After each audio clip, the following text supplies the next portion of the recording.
So I've tried to determine in what year Dickens said A Christmas Carol. Now, for the purposes of the story, it doesn't really matter.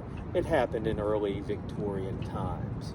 Now, for the purpose of the point that I want to make regarding estates and the law that governs estates and estate planning, it does matter a little bit. So we know that as hard as Victorian people worked and as hard as they were worked, they did not work on the Sabbath Sunday.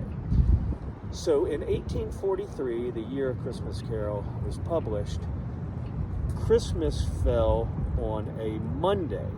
So Bob Cratchit would not have been working on Sunday to ask for the next day off. So we know it wasn't said in 1843. Go back the year before, the year he came to Richmond, Virginia. Christmas was on a Sunday, so on the Saturday when Bob Cratchit was working, he would not have asked for the Sunday off because he would have already gotten it. So let's say that it took place in 1844.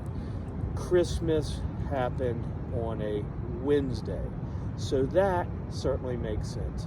Bob Cratchit would have been working on a Tuesday, asking for the next day off, and Scrooge reluctantly gave him that day off. But why is that also important just to illustrate the laws of estate planning? Well, 7 years before 1844 was 1837. 1837, 7 years before, if we take my timeline, was the year Marley died. We talked about how his assets passed to Scrooge. But 1837 is also an important year in estate planning. Up until that time, the laws that governed wills were essentially the common law, laws made by the courts through practice of people over several hundred years.